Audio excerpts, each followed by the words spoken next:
mais uma edição do programa Aprendendo Juntos. Esse é um projeto da Prefeitura de Castanhal para levar até os nossos estudantes conteúdos e ensinamentos, enquanto não podemos estar juntos na sala de aula. Mas, além disso, é importante fazer também as atividades remotas que são preparadas com todo o carinho pelos seus professores. Continuamos com o tema de alimentação saudável e chama toda a família para assistir juntos. Vamos aprender juntos. O programa já está no ar. Olá, galera. Eu sou o professor Helder Argolo, da Rede Municipal, e trabalho na Zona Rural, nas escolas das agrovilas de Bacabal e Santa Terezinha. Quero mandar um grande abraço para os meus alunos, espero que estejam bem, estou morrendo de saudade e que possamos nos encontrar o mais breve possível. E não se esqueçam de fazer nossas atividades remotas, ok? Elas estão disponíveis na secretaria da escola. Para os demais alunos, é um prazer também estar com vocês. E nesse período de isolamento social, eu vou estar aqui representando os professores de matemática no projeto desenvolvido pela Secretaria de Educação de Castanhal, chamado Aprendendo Juntos, que levará até você aí em casa outra forma de aprendizagem nesse período de pandemia. O nosso tema será as informações nutricionais dos alimentos. Os rótulos nutricionais em embalagem de alimentos guiam nossas escolhas por alimentos mais saudáveis. É muito importante saber fazer a leitura de uma tabela nutricional para poder entender de fato todas as informações que determinam aquele alimento e o que ele proporciona a você.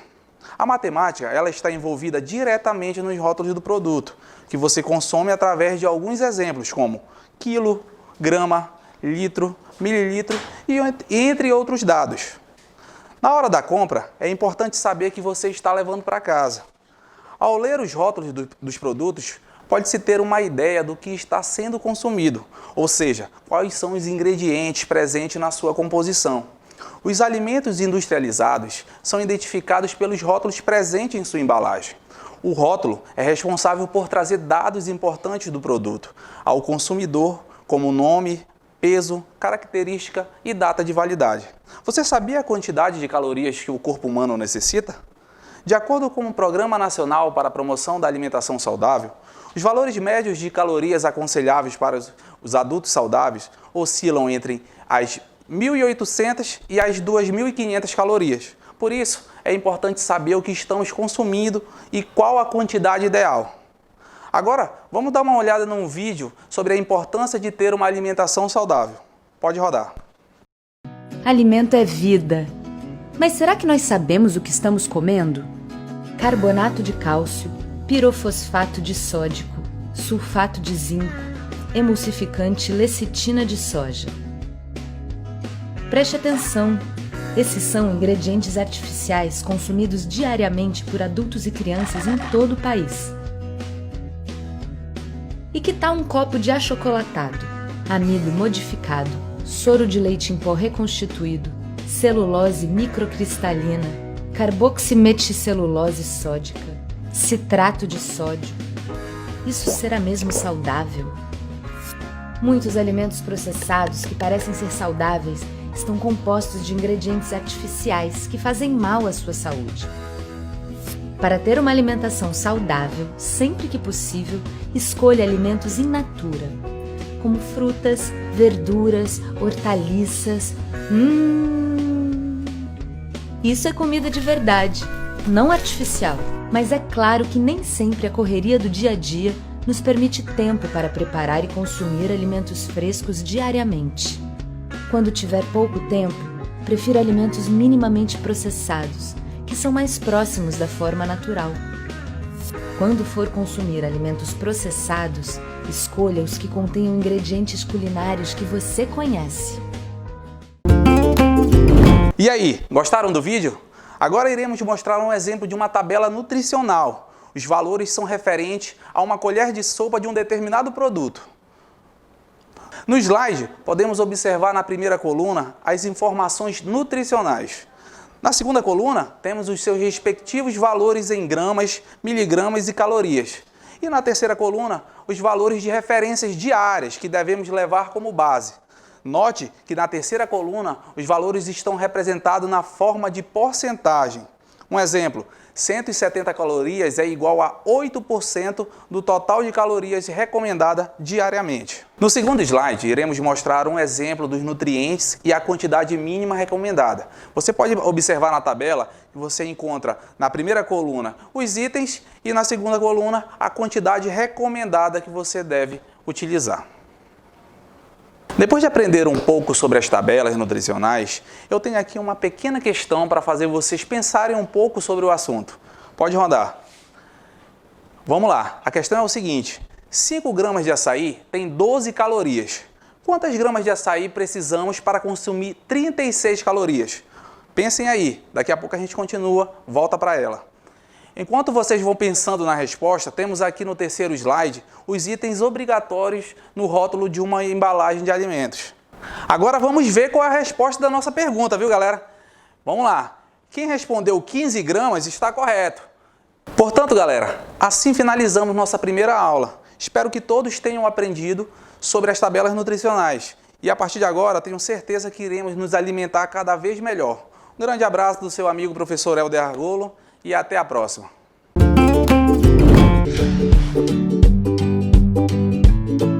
Você costuma ler os rótulos dos alimentos embalados?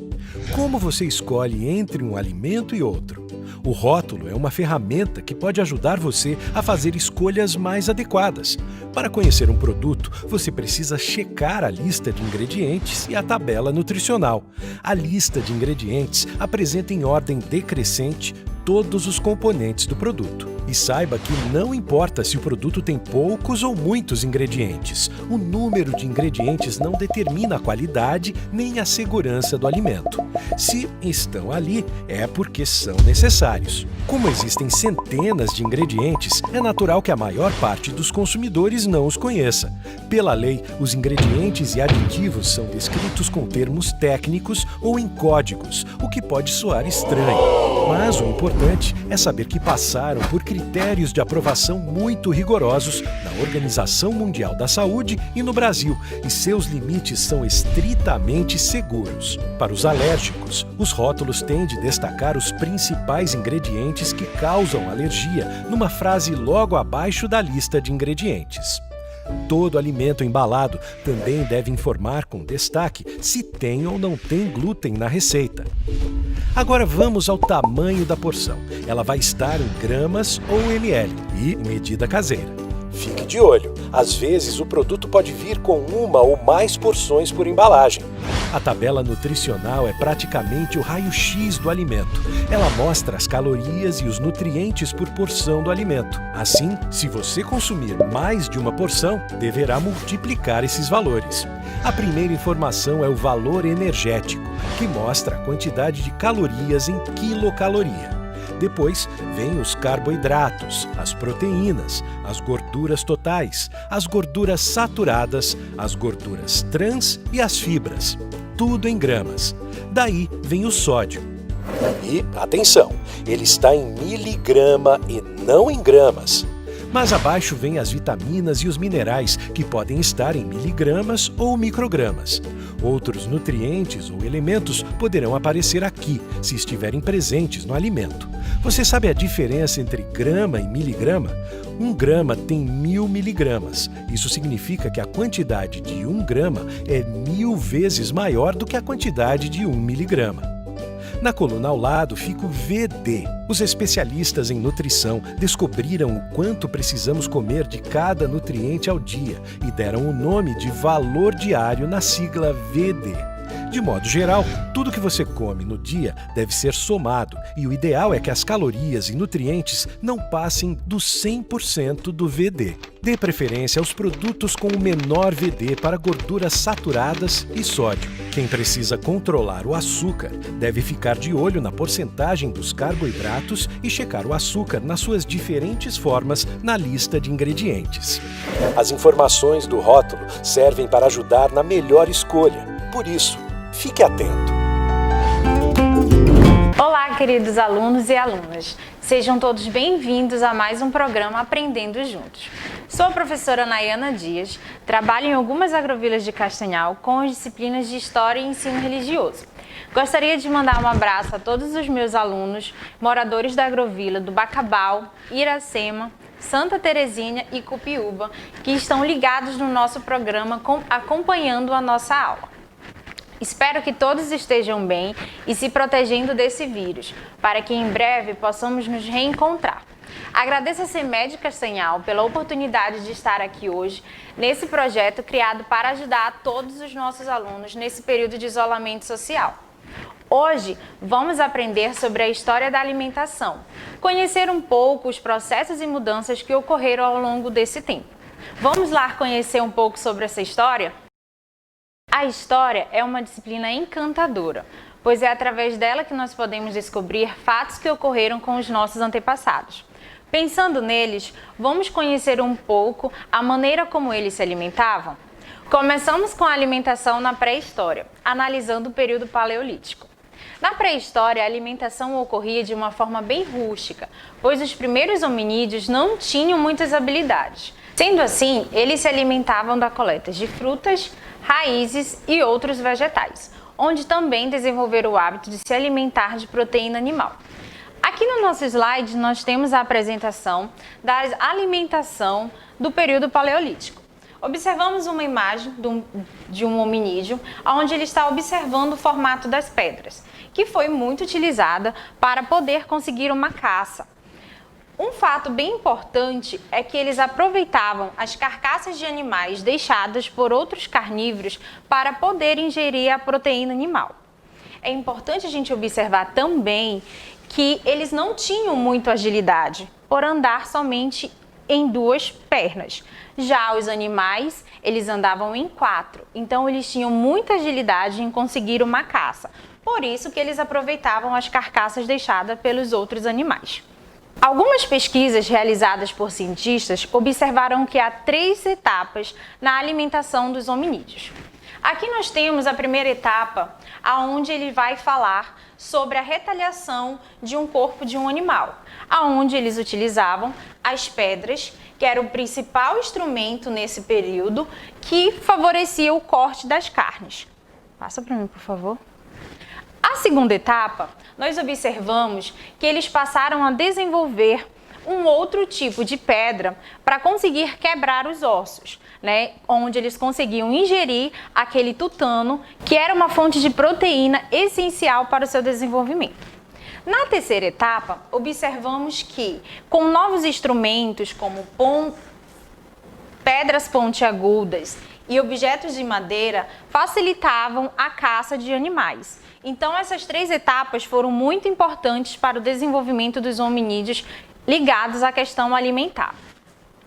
A partir de agora, vamos começar a analisar as transformações que ocorreram através do descobrimento do fogo. Aqui nós vamos falar sobre o domínio do fogo relacionando o homem com o seu alimento. Então, vocês sabem qual é a relação do homem com o fogo? Quais os benefícios que o fogo trouxe para os nossos antepassados? Alguns exemplos dessa relação e dos benefícios foram surgindo de novas técnicas, apresentando sabores, texturas diferentes e novas fontes de proteínas que foram fundamentais para o desenvolvimento, que aumentou também a durabilidade das carnes, proporcionando uma maior capacidade de raciocínio, desenvolvendo o seu cérebro. Bem, aqui na imagem nós vamos observar o desenvolvimento dos primeiros hominídeos. Conforme as mudanças alimentares que foi ocorrendo, nós podemos observar as mudanças também na capacidade e no tamanho do seu cérebro. Pode passar, por favor? Já conhecemos os hábitos alimentares da pré-história. Agora vamos conhecer outros hábitos alimentares. Te convido a conhecer os hábitos da Idade Antiga. Começamos pela Grécia, que foi uma das principais civilizações do mundo antigo. A base dos seus alimentos era muito comum o peixe, combinado com outras especiarias, como os grãos. Os mais ricos tinham o privilégio de comer carne de boi, carneiro, cabra, porco. Já os pobres consumiam muito pão e sopa. Outros alimentos que eram consumidos em grande quantidade eram o trigo, mel, azeite e outros. Devemos perceber também que muitas das bebidas utilizadas pelos gregos eram o leite e o vinho. Seguimos o nosso tour pela história, pela alimentação. Vamos conhecer como surgiram os banquetes? Passa, por favor. Os banquetes foram criados conforme o aumento das riquezas provenientes dos reinos, causando um excesso de alimentos na mesa.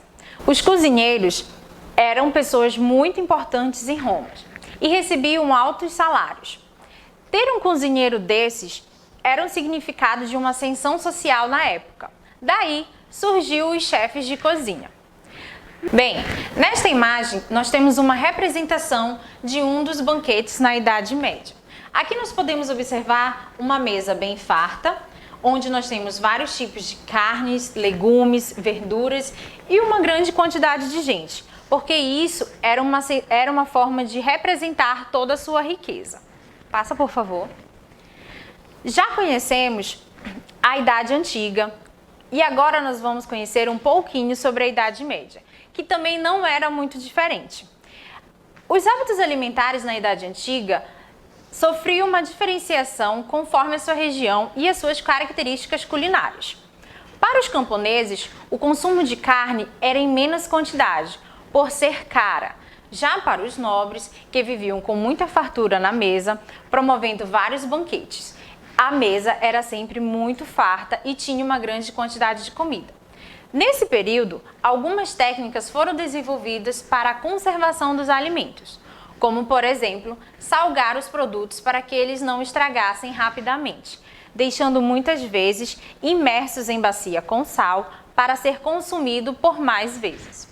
Aqui nós temos os hábitos alimentares da Idade Média, onde nós observamos também uma grande quantidade de comida e observamos também a riqueza que era proporcionada por essas pessoas.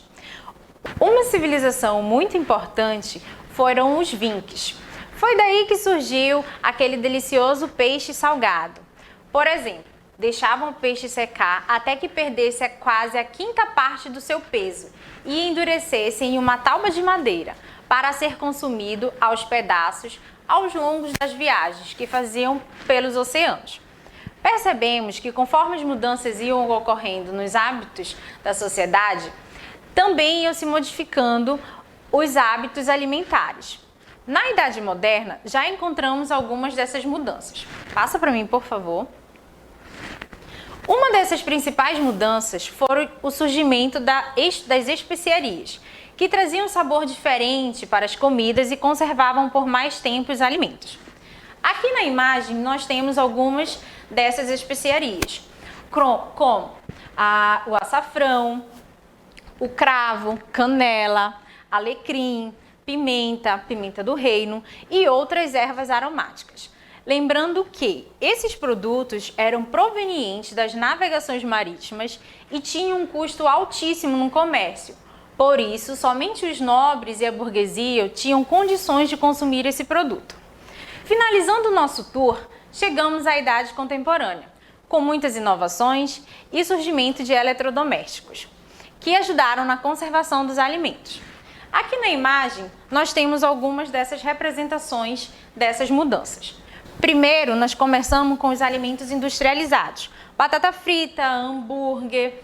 Segundo, nós temos os enlatados, que foi uma ótima opção para a conservação desses alimentos. E o terceiro são o surgimento dos eletrodomésticos. Começamos com o surgimento dos resfriadores, que foi uma ótima opção para conservar os alimentos. Em seguida, nós temos o surgimento dos freezers, das geladeiras, que hoje em dia nos ajudam e muito na conservação desses alimentos. Toda essa evolução na conservação dos alimentos vem facilitando muito a nossa vida, mas quando forem aos supermercados, lembre-se sempre de observar o prazo de validade dos produtos para não comprarem estragados. Observar também as embalagens dos alimentos, se não estiverem abertas, amassadas ou enferrujadas. elas podem ter sido contaminadas por micro-organismos que podem causar problemas graves na sua saúde, levando até a morte. Espero que todos vocês tenham gostado da nossa aula e que continuem ligados aqui no nosso programa, que foi idealizado para ajudar vocês. Um forte abraço e se cuidem! O programa de hoje fica por aqui. Agradecemos a companhia de todos vocês. E olha só, também dá para participar do programa com a gente. Mande sua foto ou mesmo envie uma mensagem para o nosso WhatsApp. O número está aparecendo aqui na tela. E por hoje é isso. Tchau, tchau, pessoal. Até o próximo encontro.